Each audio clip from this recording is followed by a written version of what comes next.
Now, one person we did hear from today for the first time, Karen Reed herself, doubling down, of course, saying she did not do this.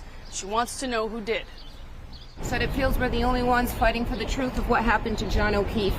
And me and my family and my attorneys and my team have marshaled every resource to get to the truth. It just feels like no one else wants it. Karen, just to be clear, you didn't do it. We know who did it, Steve. We know. And we know who spearheaded this cover-up. You all know. Yes, we do. And no, she didn't do it. No, she didn't do it. This is an innocent woman. She didn't do it. I tried to save his life. Yeah. I tried to save his life at 6 in the morning. I was covered in the only one trying to save his life. Why'd you admit to it? She didn't admit to it. She didn't admit to anything close to that. Nothing close to that. And you should know that. That was like 3 or 4 times she admitted to it. No, she didn't. That's not true. She asked a question. She asked a question, which is very different. She didn't admit to anything. Let's go.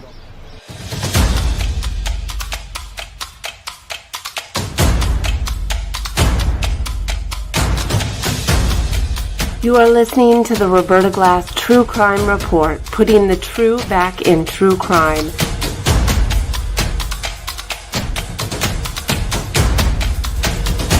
From New York City, Roberta Glass is now on the record.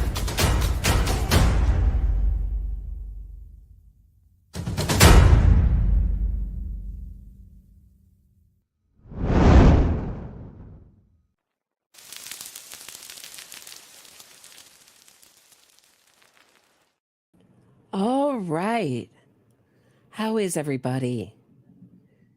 So last time we were here, we were talking about Natalie Wiweke, Karen Reed's friend from Bentley University, who really helped Karen Reed, was her prime flying monkey for a long time, and the middle woman in between Karen Reed and Aidan Turtleboy Kearney, who is the blogger now with over a dozen witness intimidation charges against him. That's going to be another really interesting trial. So we're waiting for Karen Reed's retrial with a newly appointed prosecutor, special prosecutor, Hank Brennan. And he's going after everything. He's trying to get everything. It's really interesting to see him. I thought that last hearing was fascinating, jaw-dropping. And apparently, I went through it. If you missed that episode, last time that they got the car data, they let the defense expert lead the way. Suddenly, somehow files were corrupted. They only got just a tiny fraction of the car data that they believe is available. And if all the car data comes in, I don't know. I think the most important thing is going to be the picking of the jury, the voir dire. Because it doesn't matter what you have, car data or no car data. If you have Turtle Riders, Karen Reed supporters, it's a belief. It's, if you look at the note that was handed to the judge from the jury foreperson, like, we can't go any further, it said, this note, because we're dealing with people's beliefs, which aren't based on any evidence. And it's amazing to me that people, so often can be persuaded without any evidence at all. But that's a topic perhaps for another day, perhaps Tuesday. We'll get into that and how easy it is to convince somebody of something with no evidence at all. Just a person's word. Trust me. Just trust me. It's like this. Trust me. It's never a good idea to just trust someone's word, impression, no matter how much you like them. So let's get back into it. When we were last here, I really put this in 2 parts because I think it's important to really go back to the beginning and learn how this Free Karen movement became such a frenzied, feral movement of people. And, it's really taken on, like so many of these innocence fraud campaigns. I called the title, Birth of a Hoax, but I mean, a hoax is really too gentle. This is really an innocence fraud campaign, one of many. What makes this one different is that it's happening pre-trial. Usually innocence fraud campaigns happen about 14 years after a conviction to overturn a conviction. And there's really two aims: is to push an ideology that our justice system is so systematically unfair, that we are convicting wrongfully so many people for various issues. You can tie it to social justice issues, racism, etc. Or there's also the money aspect. So if say an Innocence Project lawyer gets a conviction vacated and gets their killer client out, they will sue the police department, the city, the state for wrongful conviction. And those payouts are multi-million-dollar payouts. And by the time and it's really the lawyers that are profiting from this movement. And they all know what's happening. They all know what's going on. They all talk to me behind the scenes. They all know what's going on. But no one's brave enough to stand up. There's only a few of us brave enough to stand up against this movement. So speaking of, you really cannot trust our media when they write about a case, or and especially the wrongful conviction movement. Always go back to the transcripts, the court files if you can get them, the appeals documents, because it's a way different story. It used to be like my favorite game I used to play with my girlfriend. It's like, and I'd like read her the article and I'd be like, guess what they left out? Like, this innocent man was convicted on no evidence, and it was just this one piece that was easily debunked, and there he sat in prison for 40 years. And she'd have to guess what they left out. And I'd be like, yeah, they left out, that he confessed, that he was caught on tape. It was like wild. The major pieces of evidence that they leave out in these cases are wild. So for Karen Read supporters, it's all about, I don't know, butt dials and weird things and mirrored video, vague allegations of corruption when we haven't really seen any proof of any corruption. We've only seen mean texts about Karen Read, which, I don't really have a issue with, mean texts. I would expect Michael Proctor to write about me that way if I did a crime like this, but maybe I'm alone in that. All right, so this is Natalie Wiweke. This is her interview with Detective Lieutenant Tully. Take a listen. We're talking about, when we left off, they were talking about these documentaries. Everybody wanted to get in on this and realize that this was a moneymaker. And Karen Read got the idea that Natalie was somehow going to be part of a documentary. Turtle Boy was fielding offers. Take a listen. They're the best people. They're the nicest people. They're great to work with. So I called Aidan. I said, Aidan, you're in luck. These people are actually legit, and they're actually really nice, good people. So then I text Karen. But like when you text, after every sentence, you hit return. And so I texted Karen hey, all is good. All is good. These people are legit. I sent it to my client. You guys have nothing to worry about. So then the next morning I wake up to a scathing text from Karen saying that I inserted myself into the documentary, and something along the lines of that my only interest was to be in a documentary, which is not true. I had no interest. And I really did this for Aidan because I kind of felt bad for him, because I felt like he was a struggling blogger. He has 2 kids. He lives for lack of a better saying, paycheck to paycheck.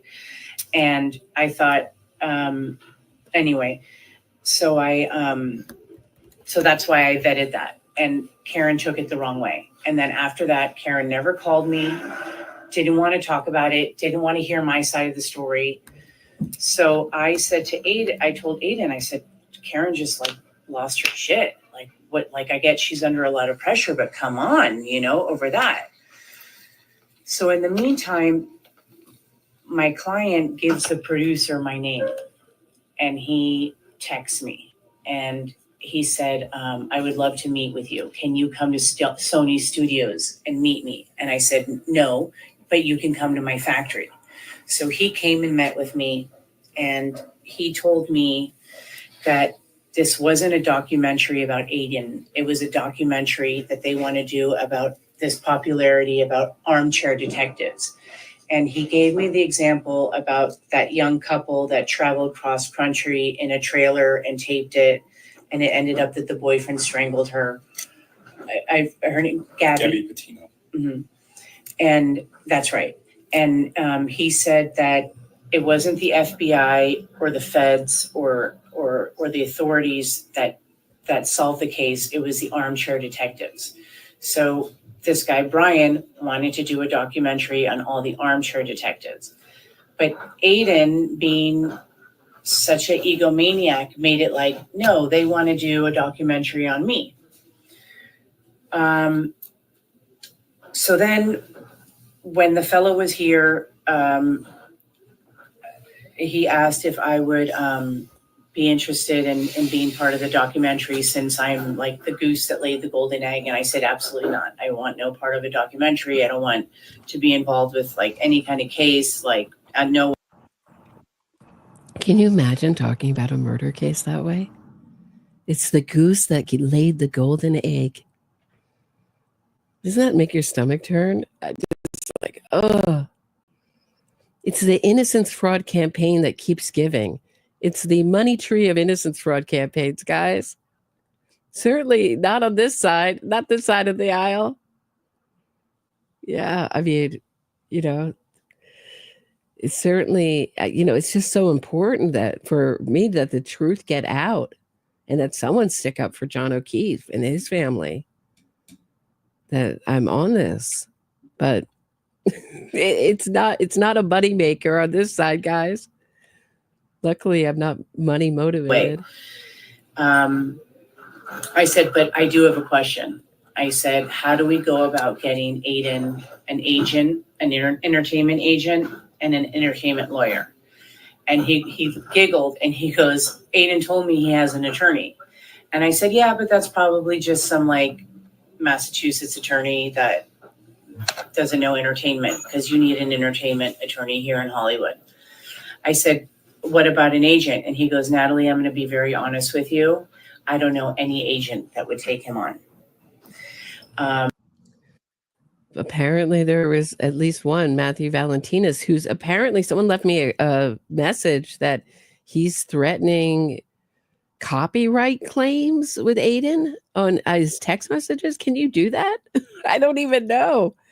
They're like, be careful. Because I was sharing what Aidan shared. I thought it was on his blog. I couldn't even read it. It's so long. I couldn't even read all of it, but I read some of it, the back and forth, and just the strategy on how to get the most audience and make the most money. And of course, Aidan is getting by contract, unless they're going to sue him for void of contract, which will be another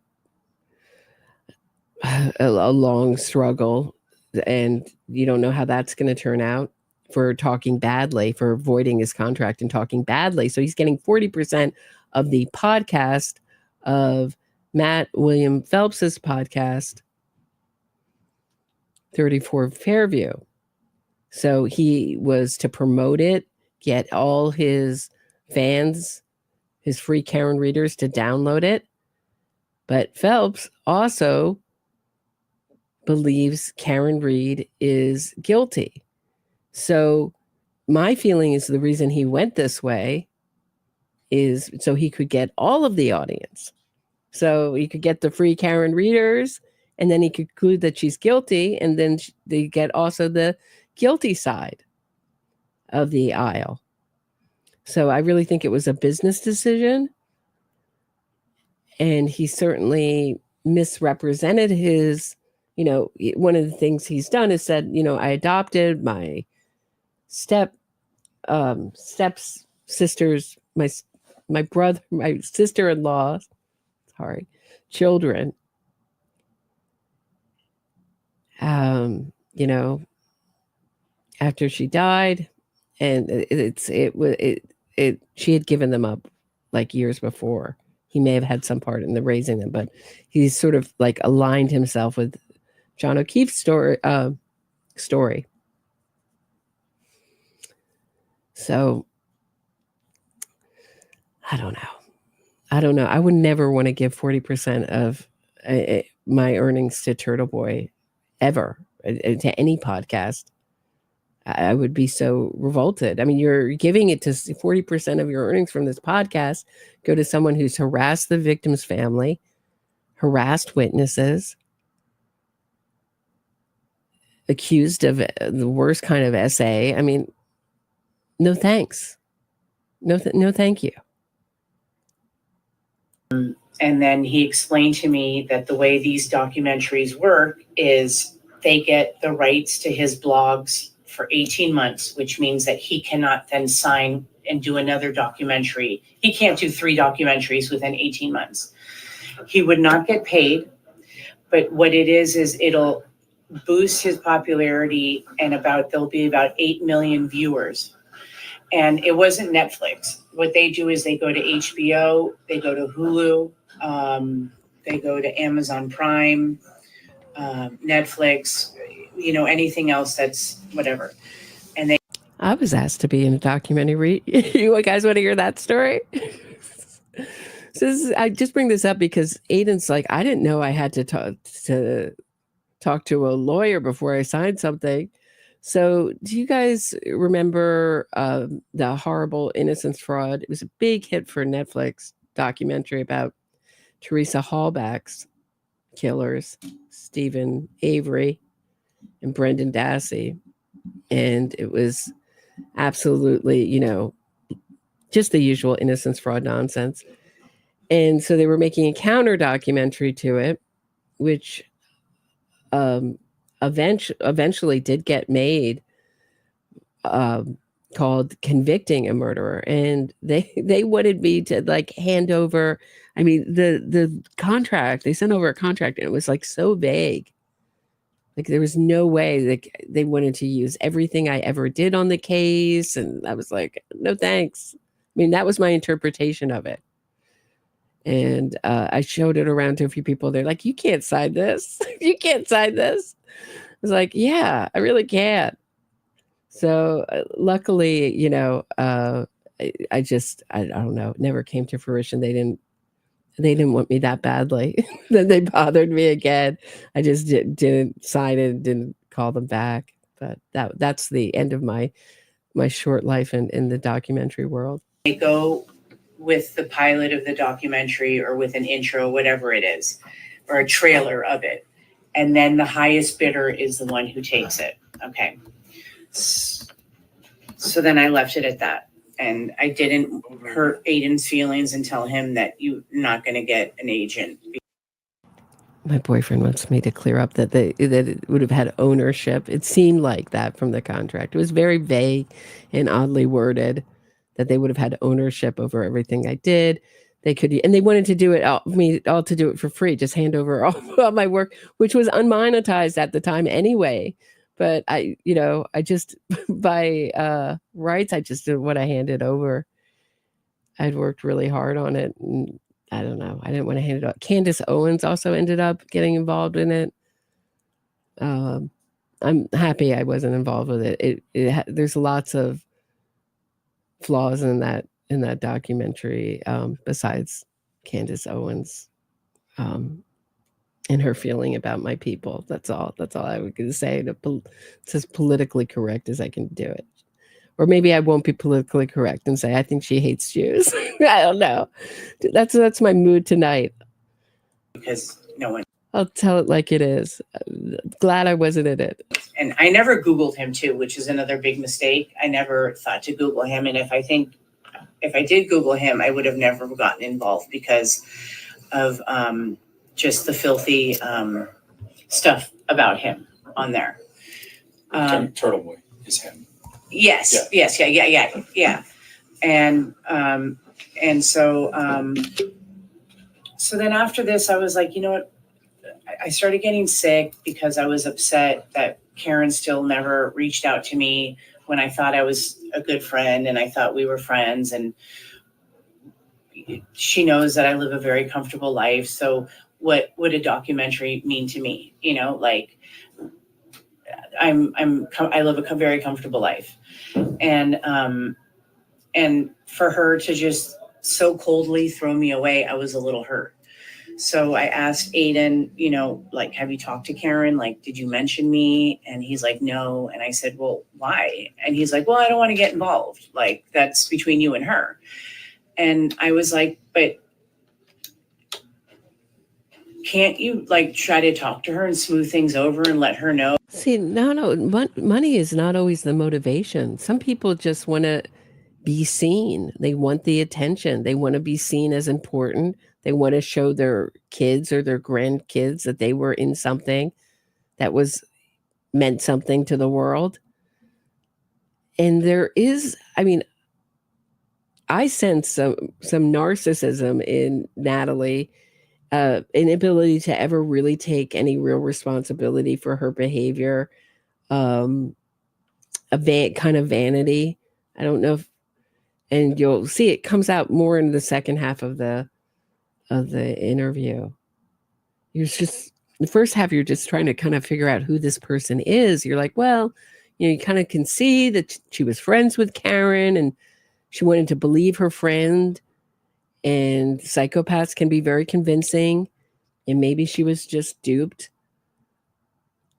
But I'm not surprised that Karen thought that she might want to be part of a documentary. She's like, well, I'm very comfortable. I live a very comfortable life, very successful. So, you know, I don't need a documentary. But she didn't want to meet with them. not too comfortable to not want to meet with them. So she had to be considering it a little bit. She was curious enough to have them come to her work and talk to her about it. That I inquired about the documentary just to make sure that you guys weren't going to bed with the wrong people. And he's like, nah, I don't want to get involved. You girls are all, you know, and you're all unreasonable and you can't talk to women and da da da da da. So I left it at that. And then What date is this, you think? End of June, beginning of July. Okay. And then I decided for my mental health, it would be best for me to leave the groups. So I left the Free Karen Reed group and the Justice O'Keefe group. I left that group and then I went to Europe. I went to Germany to visit my family with my eldest daughter, and we had jet lag major, and my 12-year-old and I would be up until like 3, 4 in the morning. And I got bored and I joined the group. And I noticed this fellow by the name of Nick Rocco. Right. So hold on. Well, hold Nick Rocco for 1 second. So, you know, one of the things I talk about these innocence fraud campaigns is that they're exciting. Something's always happening. For this side of the aisle, you know, this is a little different because Karen Reed could get acquitted. She could get convicted of some of the charges or all of the charges. Then we have the sentencing. So it's a little bit less, but we all know it's going one way. For Karen Reed supporters, they've been waiting for the feds to come in and start arresting people left and right. They've been promising big explosive things happening left and right. in post conviction, you're busting someone out. You could bust someone out of prison. That's very exciting. It's always moving forward into some very, and you're united in it. So you have a community of people. And you have a feeling of doing something that's important. Because the innocence fraud campaigns always like to use the word justice.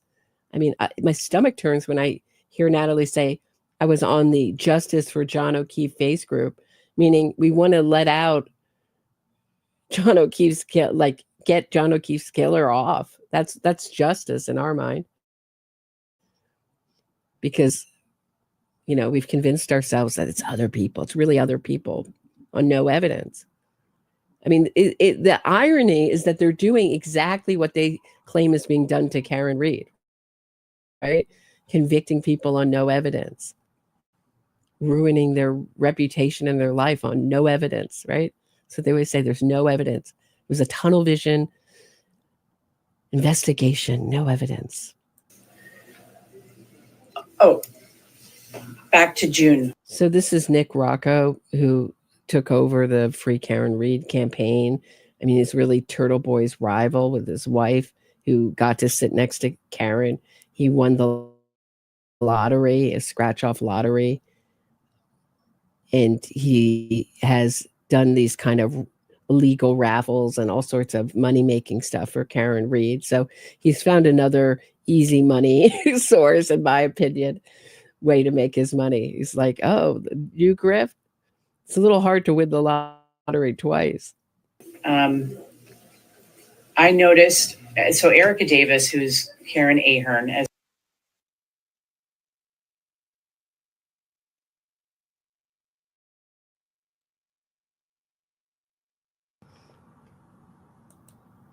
we know, you know who that is, right? Mm-hmm. No, maybe I'll tell you later.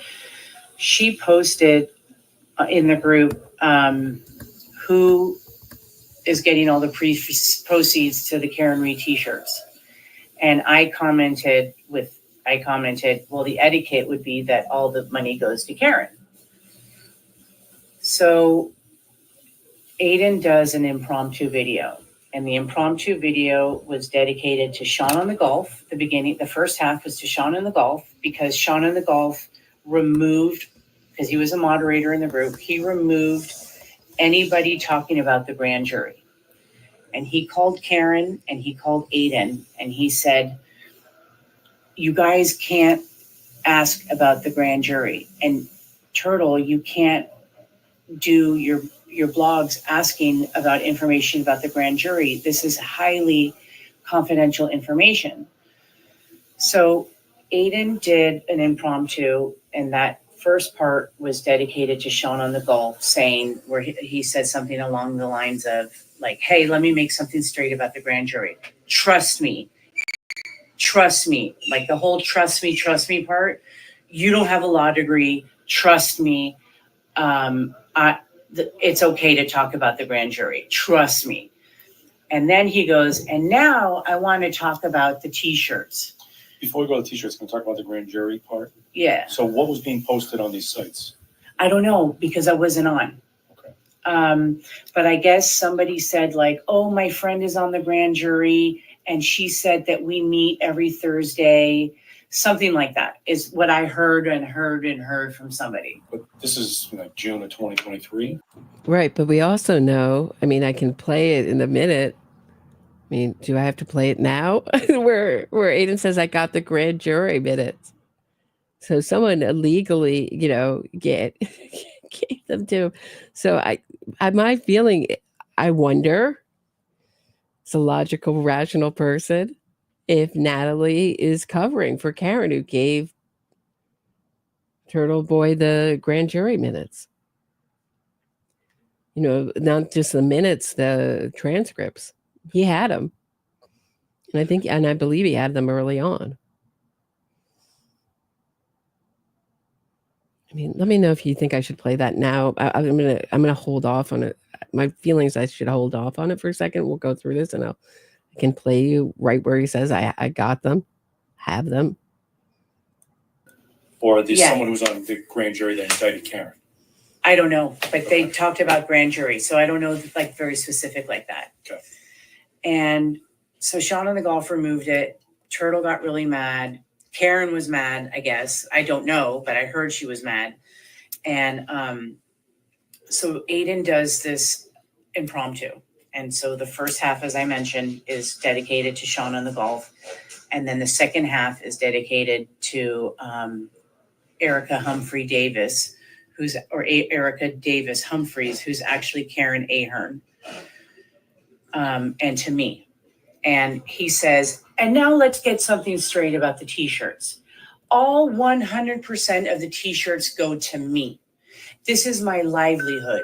This is how I get paid. And you, is what he said. And I can send you the impromptu. I think I may even sent it to you. So the first was Karen. And then I'm the snotty who mentioned etiquette, that the etiquette would be. And he goes, and the snotty blocked me because I blocked him a long time ago. And then I blocked Jennifer Altman because I know she's been a turtle rider for like 5 years. And so after this impromptu, I got scared because I thought that they were going to pull photos of my kids and do like a YouTube thing about me and poke fun at my weight or whatever. I don't know. I didn't want to be one of his ratchets. But everybody was like, not everybody. I say everybody like I was talking to a bunch of people. I was only talking to like 5 to 8 people, if you include Aidan and Karen. So in the back of my mind, I was upset with Aidan. And I thought, you know, how dare he? He could have called me and said, Natalie, why you write that? Why do you write that about the t-shirts? And so then Sean on the golf told me about, he called me and he's like, did you see the impromptu about us? And I was like, no. And he's like, go on right now. And so I listen and then I hear the t-shirts part and I was like, wait a minute, what? So then I go in the group and I look and I see the little turtle in the R or the A of Reed. And I didn't even notice that it had something to do with turtle. So I would have thought that the etiquette thing to do would have been to just call me and been like, Natalie, why do you write that? You know, but then instead he Did you guys notice that? I didn't notice that until I heard this interview that there's a turtle in the R of the free Karen Reed t-shirt. Did everybody else miss that? So Turtle Boy is the blogger who was leaked information by, that's what the Commonwealth is alleging in their court documents, was leaked information and broke this story, basically broke the free Karen Reed conspiracy, basically broke her defense side that this was a conspiracy, that they planted evidence, the police planted evidence, and that John O'Keefe, who somehow miraculously got in the home without ever getting in the home, was beat up. So he's the one who has promoted this, has profited off of this. According to him, he makes $50,000 a month on this.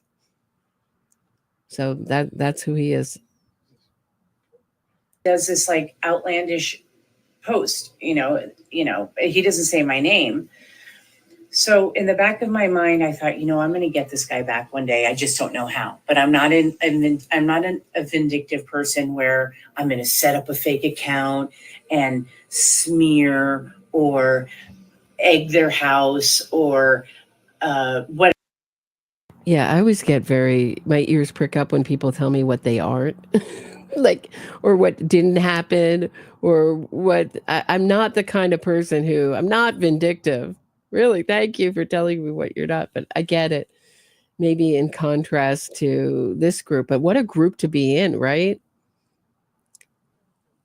But it's, common. It's common to smear, she's also competition for Turtle Boy to Karen. She's close to Karen.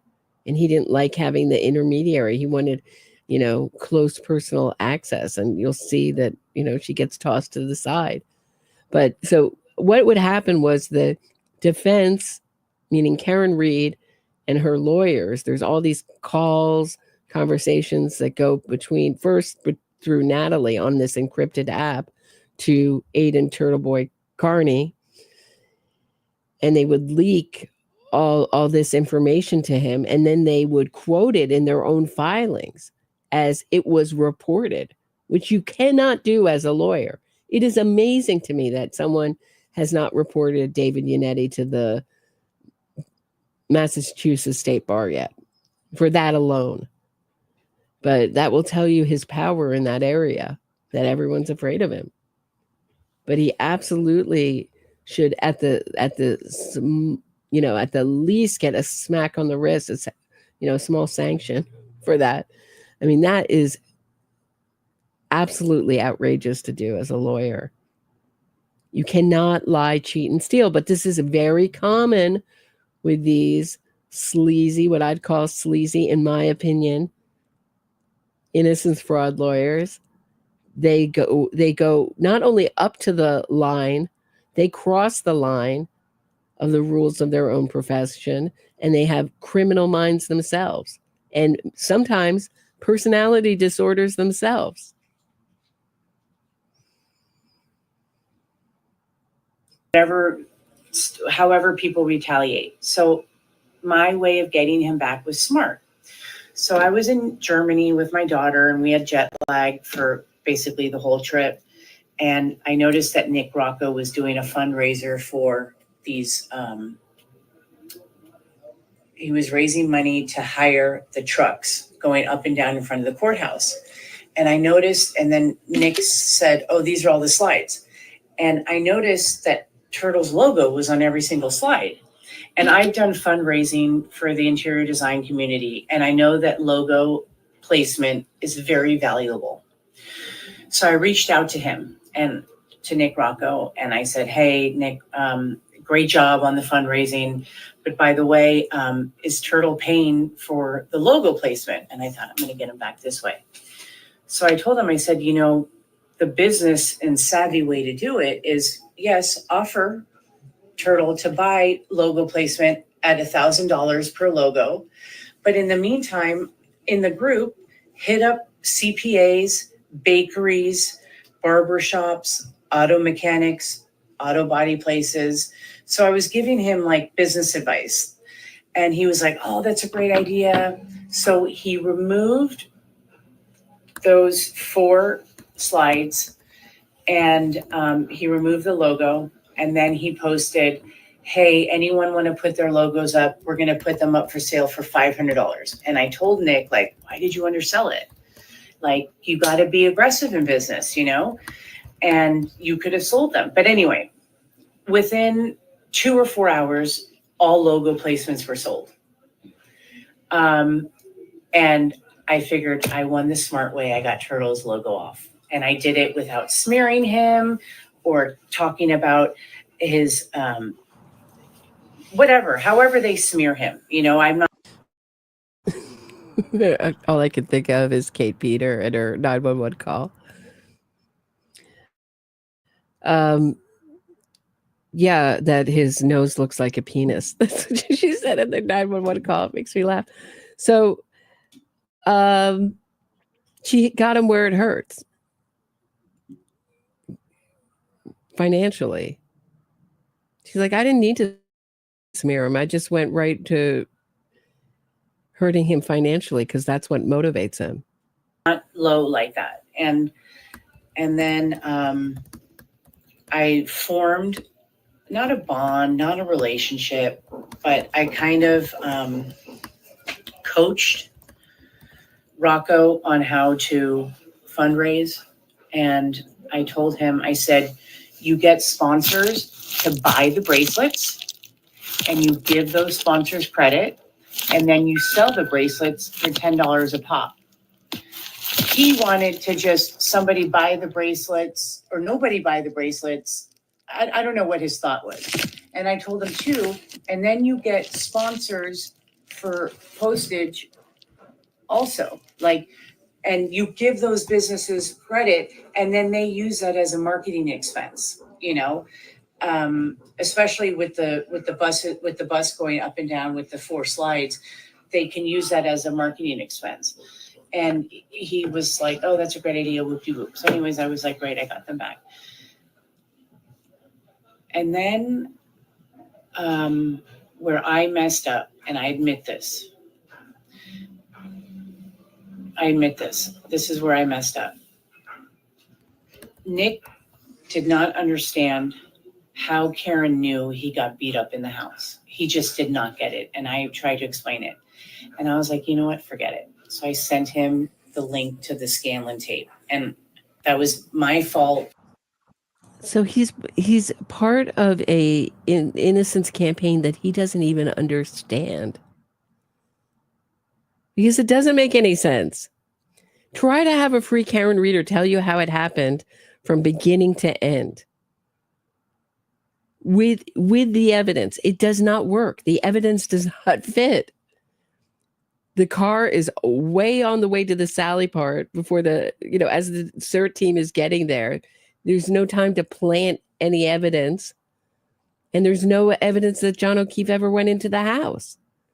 He's like, I don't really understand this. Why seasoned detectives would think the best place to hide a body is in their front yard. But okay. He's like, I don't really understand this, but I'm making a lot of money from it. He's like, let me educate you. Let me send you the Scanlon tape. That's really why she sent it to him. I don't know. I don't think she's telling us the whole story here. That's my opinion. I think, like everybody does, they minimize their involvement. I backstabbed Aidan, but at this point, I wasn't really fond of him. And I feel bad for doing that. That was a wrong move. And I admit that was a wrong move. And I also told Nick in a text, in a thing, that another thing that made me uncomfortable about Aidan is that him being a married man with 2 kids and a daughter, and me being a married woman, and me being friends with Karen, and me being married with 2 daughters, I found it very odd that he would tell me that when this is all said and done, that Karen owes him a job. And I wrote that to Nick. So like 3 or 4 weeks ago, I had COVID, and I get an alert that Turtle Boy's live. And I look, and it's the Scanlon tape. And I was like, there's no way he's sharing this. He got hacked. And so to answer the question that everybody's been alleging about Aidan Turtle Boy Kearney, whether he has a thing for Karen Reed, I think that's the answer, that Karen Reed owes him a favor that way for all his hard work. I mean, it doesn't make your stomach turn. Like these people, like, talk about bottom of the barrel, right? Bottom of the barrel. I guess he put... I think he's a straight up psychopath. And I think he knows he's a psychopath, Aidan. I mean, anyone who would release that tape of the, of the woman alleging SA, and she's absolutely distressed, needs company through a tough period, and she's hysterical, and he's like getting enjoyment from her distress and the feeling of power he has over her. It is frightening. Anyone who would put that out and not know how bad they look from that tape. Apparently another podcast was laughing and playing it. I don't get these men. I don't get it. It made me sick to my stomach. From what I hear from then, Sean on the Gulf and Jay Robert were the only 2 people I was keeping in touch with at this point. I was only keeping in touch with 2 people at this point, that Turtle hit the wrong button on YouTube and published that by mistake for 13 minutes. And what did Rocco do? He right away sends screenshots to Aidan about not only me sending the Scanlon tape, but about my comment that he's a pig for saying that Karen owes him a... And then Aidan says to me, you're the reason why I'll never trust anybody again. And I didn't even reply because I figured this isn't he's not a reasonable person. And I've tried to plead with him about things, and he has no concept of friendship or loyalty or just being a good human being. So I didn't even reply. And then I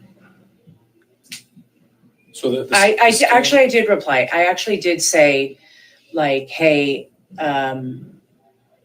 I know you're mad at me, but I'm still, I wanted to keep it civil because I didn't want to be a ratchet. So I was like, well, I'll still be cheering from you from afar, something like that. I left it like very like neutral, like, let's not make this war because I'm not doing war. So what's the concern about the Scanlon tape? Did Turtle Boy share any concerns about the existence of that video? Well, because he recorded it without Scanlon knowing. How do you know that? Because he was like, oh, when he sent it to me to send to Karen, it was not known, and he'd never shared it on his blogs. And then he would, and another thing I thought was odd was with Lucky Laughlin, the plow guy, Aidan said several times that he has a photographic memory. But then I knew he recorded Scanlon, and you don't have a photographic memory like that. There's no photographic memory like that, especially verbatim like that. No, he should have prefaced it if he were smart and savvy. He should have prefaced it like, oh, the conversation went somewhere along the lines of this. But he's like, no, I have a photographic memory, and that's just not believable. But no, the Scanlon tape was very obvious, and he sent it to me, and he either sent it directly to Karen or I sent it to her. And then he also sent it to Erica Davis, who's Karen Ahern. And she's also one of the numbers I gave you because she all this time told me she's a Boston police officer and that she doesn't want to blow her cover. I think she's a pathological liar because she's actually a security guard for a hospital. But she would go to like the Albert's homes and the house with the swimming pool. And so Guys, she doesn't want to blow her cover. She doesn't want to blow her cover because she's a police officer, but she's actually a security guard at the hospital. I mean, it would be funny if this didn't have real life consequences and terrify people who are just happen to have the misfortune of being witnesses in a tragic case. Oh, Karen, man. You know, it really just takes on, you know, the personality of Karen Reed, you know, these campaigns. This is Karen Reed's personality. She will not be happy until everyone is made to be the villain. And the pressure's off of her, and she can play the victim, as she's doing every single day in this case. It makes me sick. He's the one that took pictures of the swimming pool. So if you go on his blogs, those are all from him. But then she had a falling out with Aidan because she was like, he's so unthankful. I'm not going to send him anything anymore. Somehow her and Sean on the golf, who's Sean McDonough in Florida, the retired 35-year DEA agent, him and Karen Ahern, a.k.a. Erica Davis Humphreys, they started a circle where they wanted to figure out, what do these cops all owe each other? Like, what favor does Proctor owe Brian that he did all this lying and planted evidence? And there's all these other officers, like, so they were trying. That's like a fool's errand, right? What do they all have against each other, guys? Who owes who what? Wonder how that worked out. Wonder what they came up with. Not much, I bet. Why don't they start out with the beginning? Why does everyone have something against Karen Reed? Why does everyone want to blame Karen Reed? Why do they want to blame the what is she, assistant professor? The finance expert? Why would they want to frame her? And why is Karen Reed strangely have the idea somehow that she thinks it's so probable that she hit something? That she hit him, and that she would confess so many times. What a weird coinky dink in the grand scheme of things. Everybody, strangely, all these people heard her say, I hit him, I did it, this is my fault. Is he dead? And how did she strangely know John O'Keefe was dead before anybody else? And that, let's just talk about how this crime was done is so Karen, and it's like the way that she does everything by proxy. So, if you're going to, let's say you want to remove someone from the planet, you could do it with a gun, but guns can be traced. You could do it with a knife, but then often, it's very messy and that's hard evidence to clean up. And often you're going to injure yourself in that. Or you could do it by your car, where you have probable deniability that it's an quote unquote accident. And this is where the second degree murder charge comes in. Right here is that she went 24 miles an hour in reverse. She had her infotainment system beeping louder and louder the closer she got to John O'Keefe. She never once touched the brake. She could not have ignored that beeping and flashing of her infotainment system. Could not have ignored it. It would have been akin to someone screaming danger louder and louder in your ear the closer you got. So I think that when things went bad, and you have to remember that John O'Keefe asked Karen Reed to get out, and she refused to right before this happened, that they were on the outs. And we know they were on the outs from their text messages back and forth.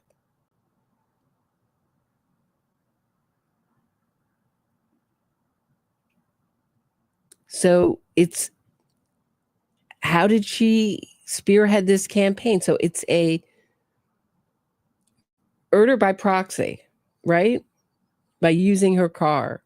And then she has just a little probable deniability that, like, oh, I didn't mean to do it. And then she went right to playing the victim. If you listen to the first arraignment, Unetti said she had a brain tumor. And it was chronically ill. And that may have been something that she used with John O'Keefe. There's some text messages saying, well, I'm going through a hard time right now. So much trouble to keep the focus totally on herself. There's only room for one victim, guys. And it's always Karen Reed. So in this case, if you're going to spearhead a innocence fraud campaign, how does Karen Reed do it? By proxy, right? So she has her middle woman. She does it on an encrypted app. She has a blogger put out the information for her. She's the one doing it, but it's by proxy. So it's very much in the way that Karen Reed does things. And also in the way that the movement, if you don't go along with the movement, it will embarrass you. If you don't go along with the free Karen Reed narrative, if you have evidence against her, she will stalk you on Facebook, get information about you, embarrass you, ruin your life, etc. So I always say the movement is like the killer, We'll hear more about the face, how she likes to stir the pot and get into people's Facebook and get all their pictures to make her own fantasy narratives, which she did in this case. Does anybody remember the Nebercracker guy on the lawn, right? Colin Albert and John O'Keefe had a beef.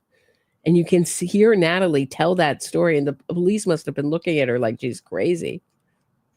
It sounds so stupid. It does when she says it. She's like, well, they had this thing and he was driving too fast around the neighborhood and there were kids there and he left beer cans on the lawn and they didn't like each other. You could just almost, as you hear her saying it, all I can imagine is the Detective Tully's face. Like, that's a reason to end someone's life. Okay. Wait for it. It's coming up. Trying to find out who owes who what favors. And so McDonough, I also think, exaggerates and tries to make himself more significant and powerful than he is.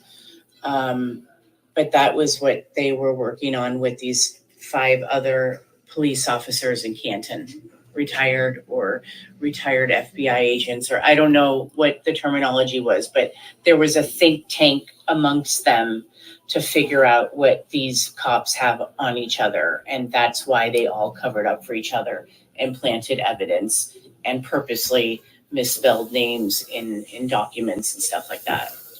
When was the last time you talked to Karen? That night when it must have been June 15th, June 13th. Okay. When was the last time you talked to Aidan? Well, when he got mad at me when I had COVID, like September 18th, but I never spoke to him. But, when I was in Germany, he posted that he's signing on with people with Netflix. So I was genuinely, out of everybody, I'm scared of him the most because I don't want him to like smear my name and make me a ratchet, even though I pay my bills. I don't have debt. I didn't have kids before 30. You know, I really feel Natalie should come forward and say what she knows. And it'd be interesting to see if she will testify, and I doubt it. She has immunity in this witness harassment case against Turtle Boy. Sounds like she's too afraid. But I would feel so badly in taking part in this. I would do, I don't know. I can't even imagine taking part in something like this. It's so opposite everything I am. But,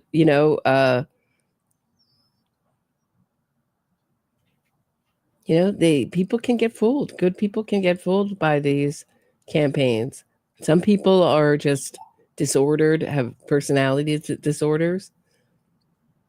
Some people are just on team criminal. They may have gotten in trouble with the law themselves, been in prison, have relatives in prison, and they like the mean-spiritedness of it.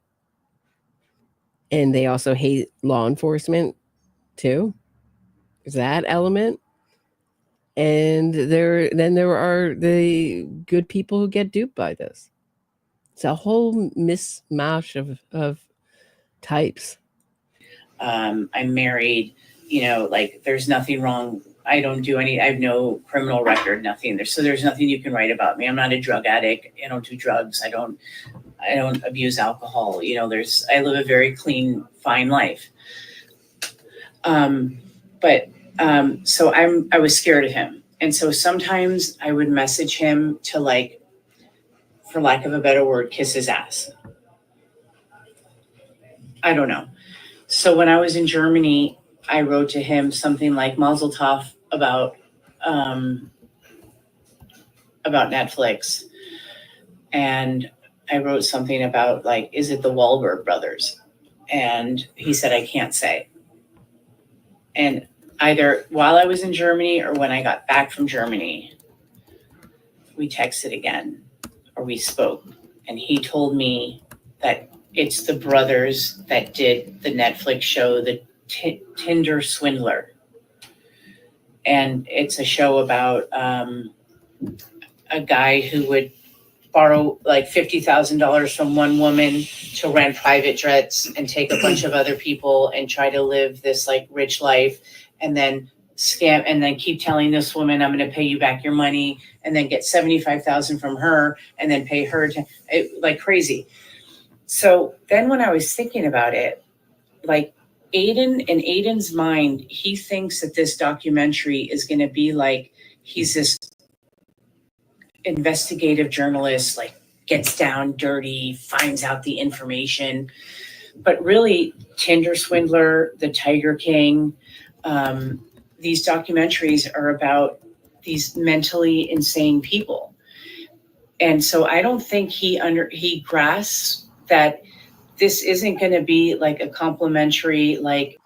I disagree. I think he understands exactly that these innocence fraud documentaries are. You never thought that let's take Making a Murderer. Let's take that, since that's the topic. I made that the topic du jour. That guy, that starts out, they're making excuses as to why he got rid of the family pet in the worst way. I can't even say it. It's so awful. You were like, oh, he was young, he was youthful, he just had to, cause this small feline cat pain and end its life. You know the way kids are. I mean, that doesn't stop you in your tracks. I don't know what does. But just because Aidan has these charges, it hasn't stopped our media from writing love letter pieces to him and having him on. Vinnie Paladin, etc., on Court TV, etc.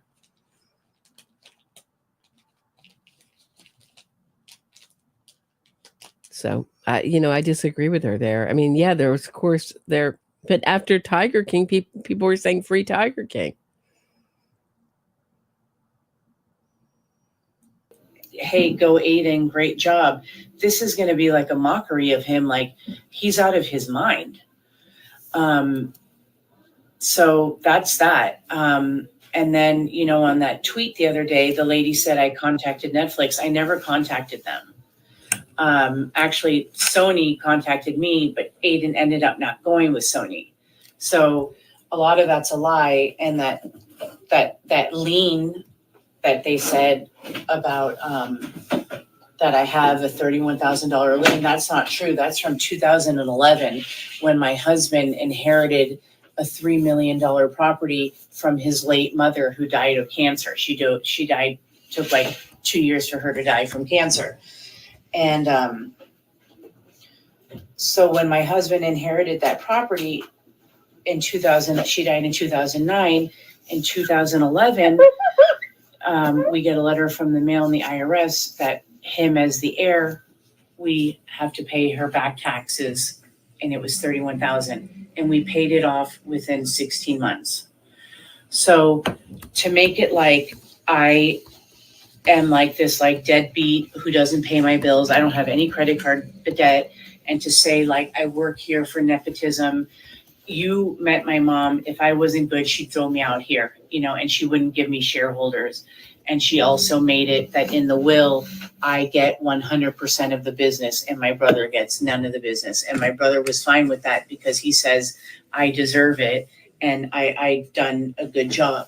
So I was very, I realized what I'm dealing with this. See, so she's trying to convince the cops she's an upstanding person. She doesn't overuse substances. She was given the whole of the business. She pays her debts. She just happened to have to get immunity in this case because she got involved to avoid charges and tell everything, because she would have gotten charges just along with everyone else had she not participated. But my brother says I deserve it. How many times has she mentioned money? I mean, people talk about what's important to them. As for innocent until proven guilty, that is for a court of law. We are not jurors, nor will we ever be jurors in this case. We've seen the evidence of the first trial. We can read the court documents, and we're allowed to have an opinion. We're not the people convicting Karen Read. That's for a Massachusetts jury to do. We're just discussing the evidence. And right today, we're discussing the innocence fraud campaign and its origins, which all coincidentally go back to Karen Read. Very much like her crime. Let me say it one more time. Isn't it interesting that she used her car in the same way that she used an intermediary so she could have plausible deniability, right? Just like a little bit of a buffer between herself and the actual crime. She can say, oh, it was an accident, didn't mean to do it.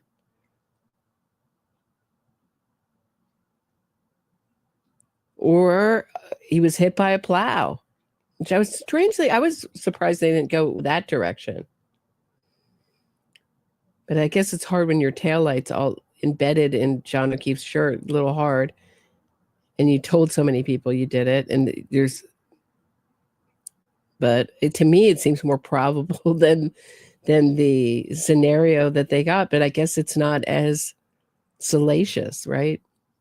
You wouldn't get the amount of people behind it, because our media is really loves a story against the cops, cop corruption. They love that story. They've been pushing that. And in Chicago, the Innocence Project, the cops have to be trained, not just Chicago, Illinois, the whole state of Illinois. They have to be trained by the Innocence Project. Well, you're training to be a cop. So not how not to have tunnel vision investigations and not how to make a wrongful conviction. That outfit, they should be in charge of nothing, in my opinion. That is a scam, a fraud organization, in my opinion. Nastiness. And I'm scared. Going back to when there was this arrangement that Karen would send you things, then you would send them to Aidan. What was Karen's motivation? Did you get a sense of that? To get her side of the story out, because she felt like the mainstream media was making it that she was a cop killer. And she was like, I'm not a cop killer. A fight broke out in that house. And now they're trying to protect Colin, who's the neighborhood bully, who would always start crap with John and would drive really fast in the neighborhood. And John would tell him, don't speed, there's kids playing on the street. And when they would leave town, I guess, I don't have Ring, but I guess with Ring, it senses when there's movement on your property and it alerts your phone. So they would be on vacation and then they would see that this is what she told me, that Chris Albert and his son Colin would be on lawn chairs on their grass drinking beers and then leave the beer cans on the lawn. So so that's what she told me. So and as Aidan was confronting people in They're like, that ridiculous story? You believe that ridiculous story? He's like telling about the lawn chairs, and am I the only one to imagine the detective's face while she's telling that story? He was going too fast through the neighborhood. Can you imagine? They were just like, what? That's what she told you, and you believed it? Yeah. And they're all trying to fit together what Proctor has on this other person, that they'd all want to plant this evidence. It sounds also implausible. It's almost like akin to someone saying, like, a Nigerian prince sent me an email and said, I just have to send him $30,000. And when he gets his inheritance, he's going to send me $4 million. That's what he said, something like that. public, go into the businesses. Did you ever talk to her about kind of his conduct out on the rolling rally? So I wasn't involved anymore at that point. So I pulled out June 15th. So the rolling rally and all that stuff happened after. But when he first started calling people on the shows, she did tell me that made her very uncomfortable. And she was like, gosh, I wish he wouldn't call the family members. But she was like, I can't tell him what to do. And also when he made mistakes in his journalism, she's like, we can't correct him. He's a journalist. He has to come up with his own hypotheses and stuff. Well, because they're Karen's hypotheses. We can't correct him because I gave him this information. That's how I see it. We can't correct him because we leaked him that information. We know it didn't happen, but we just want to throw it out there. Just like they had someone throw it out there, who's Steve Scanlon, when that guy knew nothing. He's like, well, where did I hear it from? That he got beat up in the house from you. From you, Turtle Boy. We're going to listen to that again in a second. This is absurd. It's absurd. We got to let him do his journalism thing, his blogging thing. Like that. Okay. Did you ever talk to Alan Jackson or David Yannetti? No, I've only emailed David Yannetti twice. I emailed him the Elizabeth Proctor thing, and then I emailed him the Paul O'Keefe conversation between Aidan and Paul O'Keefe. What was the purpose of the Paul O'Keefe conversation? I don't know. She just... Why Paul O'Keefe had any interactions with Aidan, you just have to go no contact with someone like him. Total psychopath. You're not going to win. I mean, you look at Natalie's small win with the money, and then just the blog after blog that he smeared her name with. So, I mean, you're not going to win. I really wish the O'Keefe family would talk, but now everybody has signed these contracts, is what I've heard, to Netflix for Gretchen Voss's project. How that's going to help when that's released in the summer after the trial, how that's going to help. I mean, all these, in my view, Turtle Boy, Karen Reed, etc., are all winning right now. I mean, we're down in the count. They're winning in the media. They're winning in the court of public opinion. And unless a counter narrative is told, people believe what's put in front of them. And they will have sympathy for what is in front of them. And all they see is Karen Reed talking about what a victim she is and how she's $5 million in debt. There's always these journalists willing to do these killers' biddings, unfortunately. Thank you, Julie Miller of Vanity Fair, who's made her whole living, if you caught that episode, doing love letter pieces to killers, about killers. Hasn't done so many pieces about victims' family members. Strangely. She hasn't made her name with that story. So if the O'Keefe family wants to come on, or anyone, who John O'Keefe's friends, they always have a platform on this channel. But I think it's really necessary that the sides start talking. Because if you think that,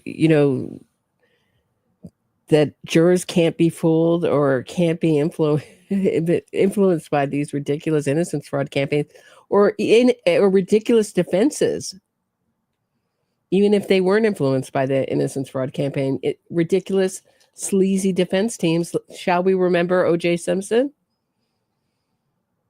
Casey Anthony? Anybody? Remember those cases? Just asked if I could do it. But she swears that she was framed. And, you know, it happened so organically and naturally. It's like, how could I not believe her? Especially when she would break down and cry. Like when all that rumor came up about the wood floor being dug up in the basement, she felt so grossed out. She said, Natalie, I have to get off the phone and take a hot shower. And then she called me back and she said, I just blasted my music, took a hot shower, and I just went in the corner and started crying. But she's never cried to me. And I always tell her, like, gosh, you're so strong. Because you know me, I'm a crybaby. And I tell her, like, gosh, you're so strong. And she's like, I have no other choice. I'm fighting for my life. But That drives me crazy. No, she still has a life and will have a life. It will be a lifestyle change should she be incarcerated, but she's not. John O'Keefe fought for his life. He doesn't have a life. She still has a life. See how they love to use that kind of language? This is not the first time that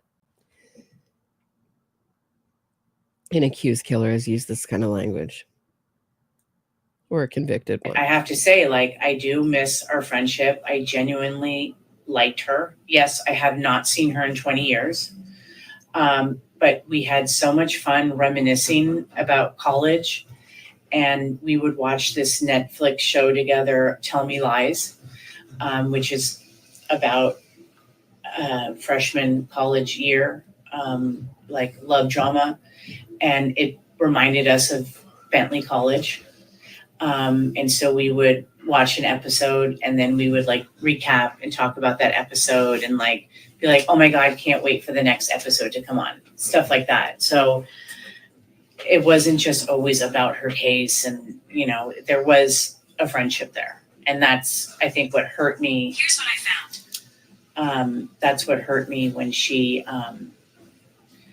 didn't give me a chance to explain my innocent inquiry about the documentary. Another thing is in the very beginning, I told her that when you Google, this is before Aidan, this is 2022. When you Google Karen Read, nothing came up.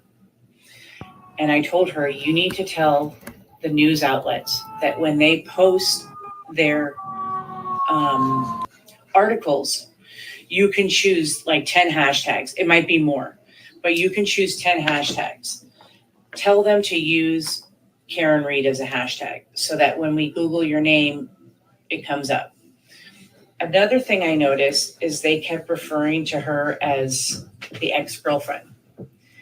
And I said, you need to let the news outlets know not to call you the ex-girlfriend because you weren't.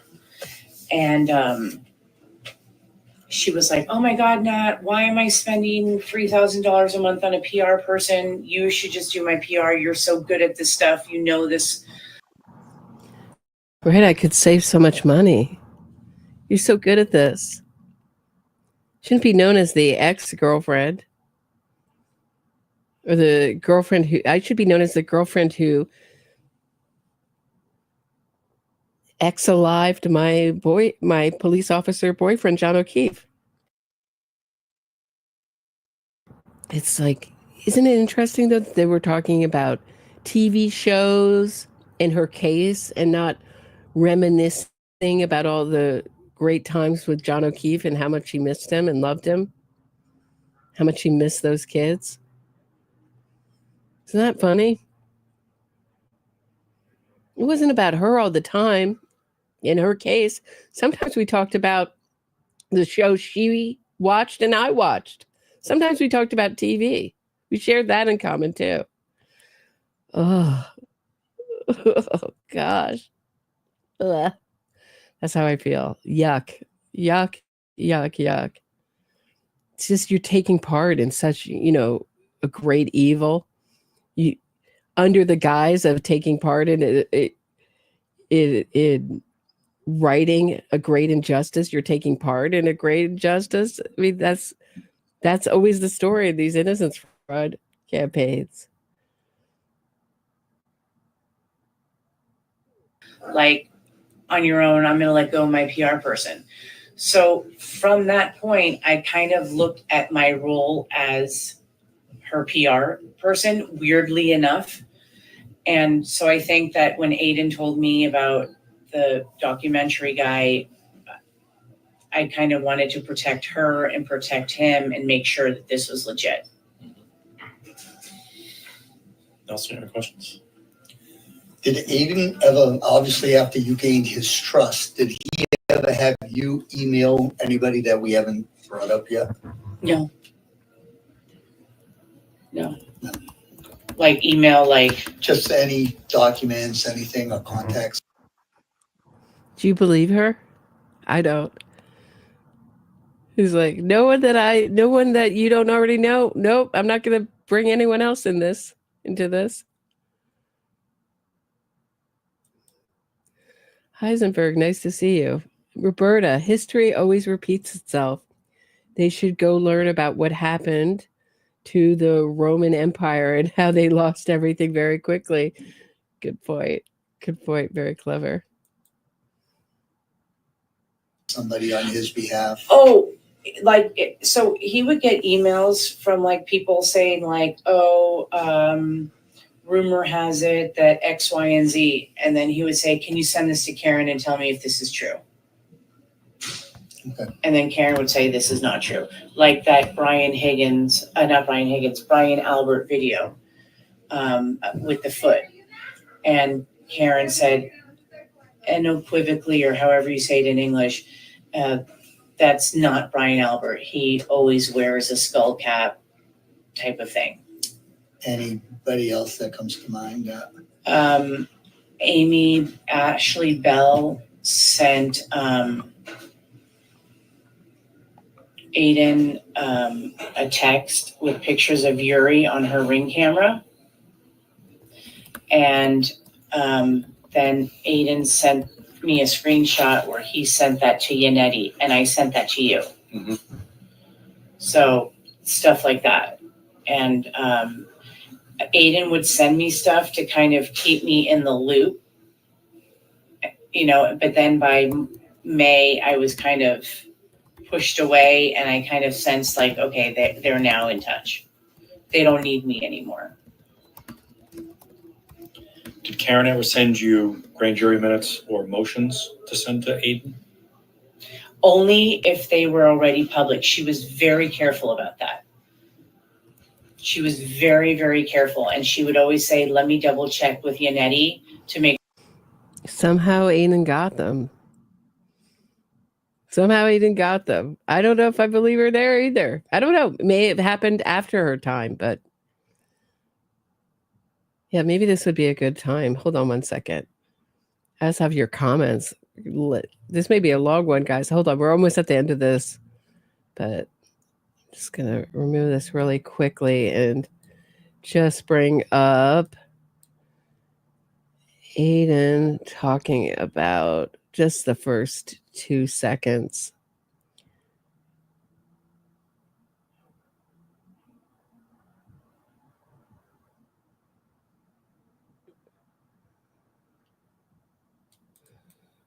I'm a little bit skeptical. There was one point where I was a little bit skeptical about Colin in the house, and I pushed him on it. And I got evidence of Colin in the house. I got the grand jury testimony. I got the court docs from like September or whatever. Never. Okay. There we go. There we go. Kind of amazing, right? And somehow he got them. They're public, but never beforehand. She was very careful about that. And the only time I think she messed up was releasing the color autopsy photos. And for some reason, I thought I sent those to Aidan. But when I looked through my text messages with him, I sat down on Friday in my car and I was like, you know what? I'm going to finally revisit this. And I scrolled all the way up to the top. And I got a Jamba Juice. I sat in my car and I read everything. And when I was done, I was like, thank you, Jesus. I did not send the autopsy photos. I thought that maybe I sent those, but that's because I had them saved. But I think John Silvera, because he's on some of the emails with me, I was only sent like 3 emails or 4 emails, and he was on like 1 or 2 of them. And I know that they're very close, and I know that he was her biggest donor because he donated $15K. So I know that. And then she also said to me sometimes, like, Natalie, if this is too much for you, I can have John S. take over, if you need a break. And I was like, no, this is what friends are for. Don't sweat it. It's not a big deal. I'm just copy and pasting. The kids are asleep, and that was pretty much it. And that was pretty much my involvement. And then stupid me, I got involved with Sean on the golf. And then also with Scanlon, the reason why you're going to get all these screenshots is Karen and I went on Scanlon's Facebook page before Aidan. Okay, so we went on Scanlon's Facebook page and we did screenshots of every single photo he had and kept them because we knew that Karen was going to have Erica Davis go on the chat of Aidan's YouTube channel and just write, who's Stephen Scanlon? And that's why when you see, if you've seen the Scanlon tape, how my name pops up, it's because Aidan texts me something like, who wrote Stephen Scanlon on my text? And then I said, Erica Davis. And then it was because Karen told me, hey, can you text Erica Davis and tell her to just write, who is Stephen Scanlon? Because she wanted to stir the pot. And then Aidan called Stephen and recorded it. And then Aidan was like, oh my gosh, look what I have. And he set it as a private link. So you could only watch that. You couldn't go on his page and find it. It was a very private link. So run that through me again, how Aidan became aware of Scanlon. It was the first time that he heard of it was on the comments on the YouTube Live? No, Karen told us that that's how she put the story together because that morning she was so confused and so hungover. Yeah, but how'd she get it? How'd she get who Scanlon was? Because he went to Yannetti's office. And Scanlon said, like, this, there's something wrong with the story. They were beat up in the house. Somebody told me that he was beat up in the house. But then Karen, knowing to put out on social media, she directed you or to ask who is the Scanlon? To scare Scanlon. Why would Karen want to scare Scanlon? Hopefully have him talk. I don't know. And what was this? Why? She doesn't wonder why her friend wants to scare someone, wants to frighten someone, because it's Karen's MO, to terrorize, scare the witnesses, harass the witnesses, scare the O'Keefe family, frighten people, get into their private Facebook, and expose their children, go to their children's lacrosse games and to frighten them because it gives her a feeling of power.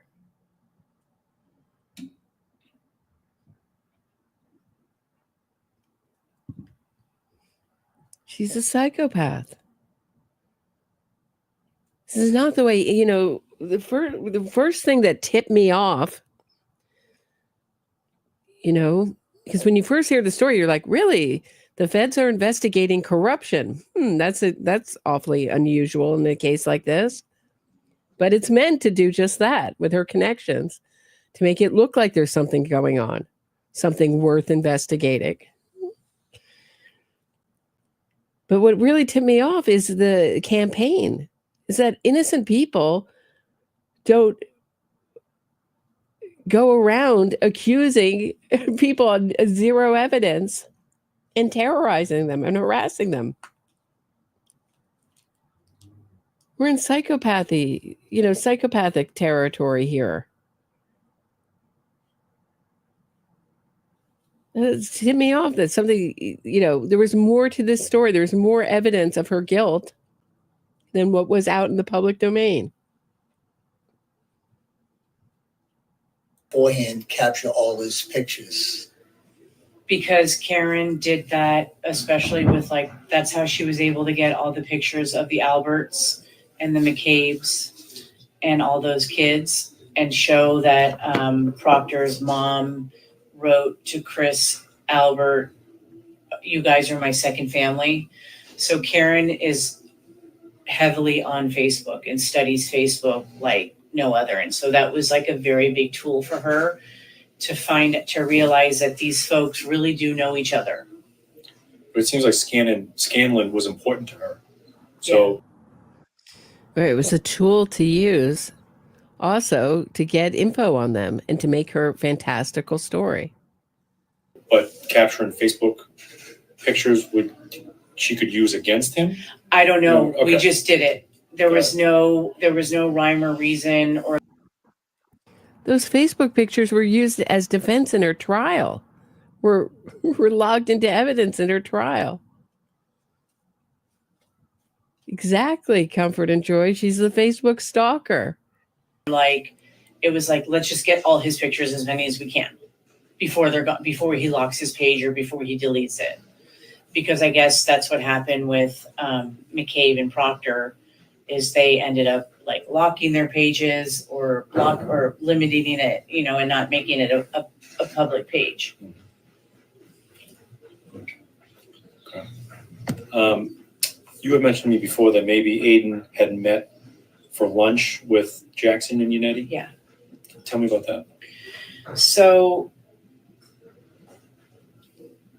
Aidan really wanted to sit in the court, and he really wanted to be in the courthouse.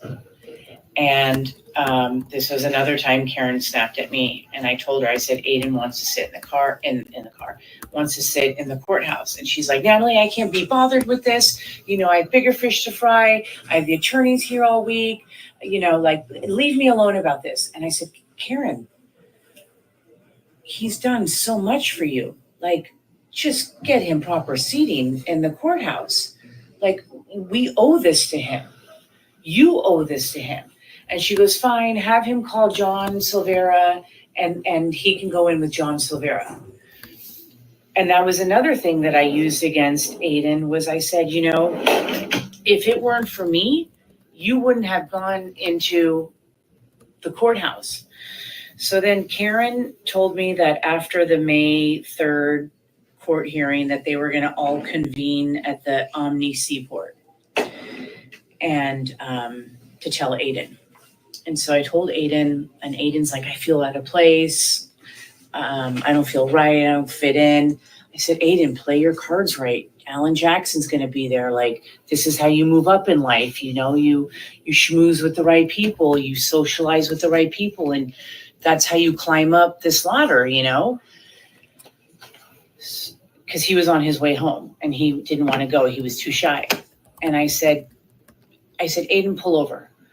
And so he's like, well, there's two Amini Seaports. I don't know which one it is. So I remember I was standing in the middle of the factory and I call the Amini Seaports and I figure it out or whatever. I call both of them and I asked if there was a party under Jackson, under Reed, under Yannetti.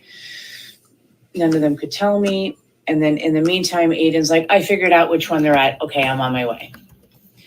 And then he thanked me and he's like, thank you so much for pushing me. I had a great time. And Jackson is such a cool guy. And Karen's parents are so cool. And Karen is just the nicest down to earth person. And I was like, see, you just have to have a little bit of confidence. The only thing he didn't listen to me is I told him, I said, when you go to court, you can't go cartoon character with turtle tie and lime green shirt, maybe go in neutral colors and, maybe put some moisturizer on, and but he didn't listen to me. He went on that court hearing. He went with the whole getup, the sign, the tie, and the lime green shirt and a black jacket or something like that. And that's pretty much it. That's pretty much it. Okay. Anything else? Yeah, I need a Natalie to give me fashion advice. She gives fashion advice. She gives PR, media advice. She gives financial advice. Where's my Natalie Wiki? Don't go wearing the green tie and the blazer. Wear their earth tones. Seem to switch to earth tones later on there. Earlier, did you ever mention, did you ever donate to Karen Reed or to I Aidan? did. Okay. Oh, right. Wait till you hear this, what she donated to Karen Reed. Wait till you hear this. Oh, yeah, and skincare, Susan Hicks says. Skincare, that's right. Ah, seriously, I'm only half joking. I might need the help. I'll take any help I can get. Any good advice I can get, seriously. Oh. I did. How much is that? I donated $1,000 to Karen. Okay. And then I donated another time of $50 to Karen, and to Aidan I donated $300. Okay. I know I should have donated it to like babies with AIDS, or I know I'm an idiot. I feel fooled. I feel duped. I feel like I'm embarrassed. It's an egg in my face. As you guys know, my parents and my husband have been very against my involvement since day one. Especially, so they warned her. They knew. And she didn't listen. They were all like, look, you're helping out an accused killer. And the facts don't look too, but she's like, you don't understand. Colin Albert, see, he had a beef with John O'Keefe. He drove too fast in the neighborhood and there were kids there and John O'Keefe. So clearly, that's motive for murder. I mean, come on, guys. Don't you get it? Should have stuck with the babies with the AIDS idea. My boyfriend says she should have stuck with the babies with AIDS idea. Babies with AIDS. Is there a cutoff? Is there an age cutoff? especially my husband. Once they're 14 months, 16 months, forget it. No money given, only babies. And when they saw that I donated money to her defense fund, it really hit the fan. But I'm not perfect, and I don't claim to be, and it is what it is. And the only thing I can do is learn from it and move forward. And I get we're not perfect. I get we make mistakes, but not perfect. Not perfect. This stuff is really shady and revolting. You terrorized innocent people. You helped with an innocence fraud campaign. And this is where I don't think she feels that badly about it. Because she should be out in front, not hiding in the shadows. Speaking the truth about what she knows, and telling her story, getting it out there. But she lives a very comfortable life. She doesn't want to have that discomfort, any of the discomfort she put everybody else through. and do what I think is right. And I can't beat myself up about it, and I can't be scared anymore. Anything else? Nope, that's it. Okay. All right, we'll end the recording at. She's still scared. She can't be scared anymore, but she still is. So does anybody remember the Steve Scanlon interview, what they're talking about here? Just real quickly before, actually, let's do your comments quickly. And hold on a second. Get into those really quickly, and then we'll run through the Steve Scanlon interview because I find it so hilarious that they actually thought they had something in it. He's like, where did I hear it? I heard it from you, Aidan. And it came from the brain of Karen Reed. ultimately, as did most of her defense from her imagination. Whoop. Hold on one second. We got you coming.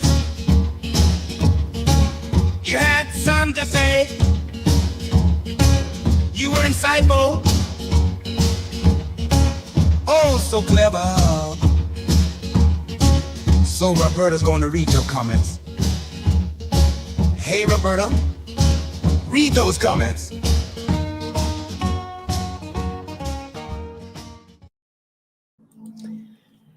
Dean Walker says, you couldn't pay me to listen to Turtle Boy. I'm astonished at what these people are saying, texting, or emailing. No kidding. Yeah, he can be charming, though, and convincing, as all psychopaths can be. Drop in crimes, it's shocking to see how far some people will go to avoid taking responsibility for their actions. Yeah. But it's paid. I think Karen Reed is cleaning up with this. I'm not believing this $5 million in debt thing. I think she's cleaning up with donations. I mean, just listen to what Natalie donated. Dana Natalie says, 501 says, wow, such a new insight for me as to how this movement began. You sure have showed us the other side of this case with your courage. Thank you. I always learn something new with your videos and appreciate the work you put into your presentation and commentary. Thanks. You're welcome, Dana. Thanks for the nice comment. All right, let's just get into Steve Scanlon quickly. This is a quick one. This is a conversation with Aidan Turtleboy Kearney, who is the blogger who blogged directly from the defense's leaks. In the Boston Police Department? I worked with him, yeah, just for a couple of years. Okay. Are you still friends with him? You know what? Since this whole thing took place, I'll be honest with you, if I saw him prior to this whole thing, I'd see him maybe once every, I don't know, 5 years. Okay. If I was at a road race or something like that, I'd run into him. It wasn't like we called each other or anything like that. But then, prior to this, I haven't talked to him. When this whole thing started, no. Okay. Because I'll be honest with you, and I'm an honest person. This thing stinks. What, the Karen Reed thing? Yeah. Yeah, I mean, tell me about it. in my own view, initially when this whole thing took place, you know, no one saw an autopsy photo. No one saw anything. You read about it, he had a scrape on his arm, a bump in his head, or whatever. Then when you did it, you opened everyone's eyes, because I was like, this dude got beat up. Right. It appeared he got beat up. And that's all. I mean, I've been just following you, you know, and then when you're out and about, everybody in the world's talking about it, and everybody has the same point of view you have. Oh, I know. Right, because no one's hearing the alternate point of view. See, people believe what's put in front of them. They don't believe people would lie for a killer as a source of money or to get guilty people out as a source to millions. That we have fake charities out to get guilty people out of prison. Sounds outrageous, doesn't it? They do, you know, and it's very hard to stop something making people a lot of money. He's like, you know, I heard he got a scrape on his arm and he was knocked out of his shoe, which strangely happens when people get hit by motor vehicles, strangely. But Aidan was presenting it, putting all the pieces together. Never mind that it didn't really match the evidence. Making it look shady. Something smells bad here. And there's a federal investigation. That sold it. That sold it. And Karen Reed knew that would sell it. All she had to do was just get an investigation. And that had the added benefit of getting Proctor's phone. So there had to be something embarrassing on there. And the Massachusetts State Police capitulated. We're like, oh yeah, we got to get rid of this corruption. What corruption? We got mean texts. He's going to lose his job over this nonsense? It infuriates me. Perfect police record, but some mean texts that he sent privately, working long hours in a nor'easter. You know? What is wrong with you, Massachusetts State Police? Because what this movement will do is they will go to every case Proctor has done where there's been a conviction and try to undo it. Why? Because once they get them out, they can sue for wrongful conviction, wrongful arrest, et cetera, et cetera. And the media will go right along with it. You've just handed them a big gift with that ridiculous press conference you gave. And shame on you for not sticking by your police officers. What it is. But people that are close to you have told me, and that's how I got your name, that you've known this was a beating for quite some time, and that you might have contacted the defense about it. Is that true? That's correct. What I did was, here's what I did. When this whole thing took place, I said, this thing stinks. Yeah. Okay? An innocent person should not be blamed for something if they didn't do it. Right. And that's what I stand for. Right. So now, I reached out to Karen Reed. You've spoken to Karen Reed? No, I have not. I reached out to her on Messenger. Okay. This was like a year or so, a long time ago, whenever, I don't know when it was. Okay. And I told her, I said, look, I'm reading this stuff, I'm looking at it. I didn't, if you need help with this, I'll give you help free of charge. I met with the attorneys, and then the attorney and the investigator. And when I met with them, I didn't know who they were looking at or what, you know what I mean? I didn't really know the focus of it. I didn't know the people involved, whatever. And when they did, I was like, I have to walk away from this. I'm sorry. It's a conflict. It is what it is. I wish I could, but I told them if I learned of anything, if I knew anything firsthand, they would know about it. Okay. What made you decide to go to them? Just it didn't smell right? No, I mean, the injuries. The injuries, right. Had you seen the autopsy photos at the time? I saw your stuff. I followed you one tonight. And I'll tell you. Yeah, but didn't you go last year sometime before I wrote about this? Yes. But that was only because they talked about swollen eyes, a cut on his arm, and I'm like, maybe he got hit by a plow, or maybe he got beat up because I think they said he was missing a shirt or whatever it was. It looked like a fight. Okay. And whatever it was, it looked to me like it was a fight. Did they ask you to sign an affidavit or anything? No. It was just a simple talk. Okay. It was just a simple conversation. It was only my opinion. That's all it was. Okay. My opinion. They had a different opinion. Not a different opinion. They believed there was something happened. Oh. Okay. As far as a fight. Okay. Okay. And that was it. And then I left. That was it. We talked about my background, and how I knew Brian, how I knew other guys that we worked with, things like that. Very simple talk. And that was it. I see. Okay. Yeah, I mean, believe me, I'll call you clowns. If I learn anything firsthand, you're going to know about it too.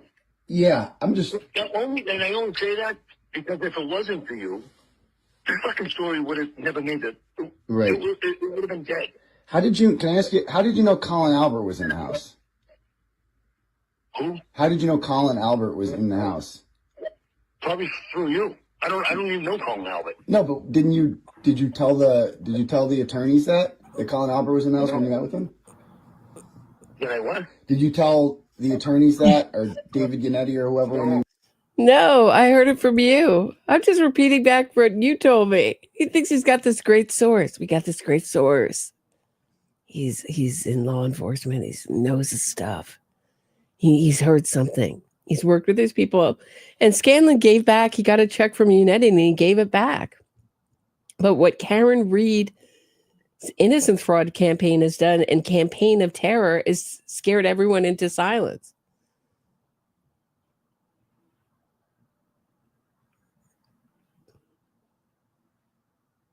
He's like, no, thank you.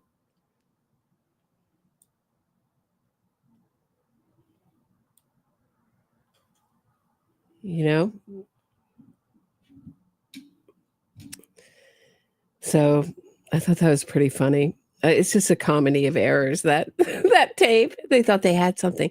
So I sent them the Scanlon tape. Can you imagine sending the Scanlon tape to get someone to understand how it happened? Get Nick Rocco to understand why that makes no sense. He's like, I heard it from you, Turtle Boy. You're the one who told me. I thought you had some inside info. No. And you know where Turtle Boy heard it from? Karen Reed. It came from the inside of Karen Reed's brain, from her imagination. Oh. You know, it's funny and tragic and sad that people are still getting duped by this thing and supporting a killer. While the O'Keefe family gets zero support, and the police even less. And as Martin Prybe, who wrote a great book about innocence fraud called Crooked City, says, they make the cops into villains and the killers into folk heroes. I think something like that. I may be paraphrasing a little bit, but that's essentially how it goes.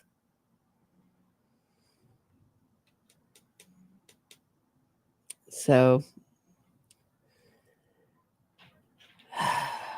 that is what I have for today, guys. I'm off tomorrow. Please hit the thumbs up. Leave me a comment, subscribe to the channel, and I'll be back Tuesday at 6 p.m. Have a fantastic night, everybody.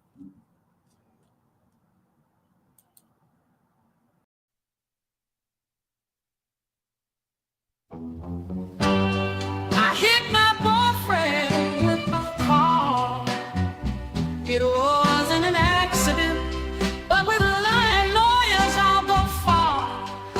Lying lawyers and witness harassment, I'll avoid prison. It was snowing.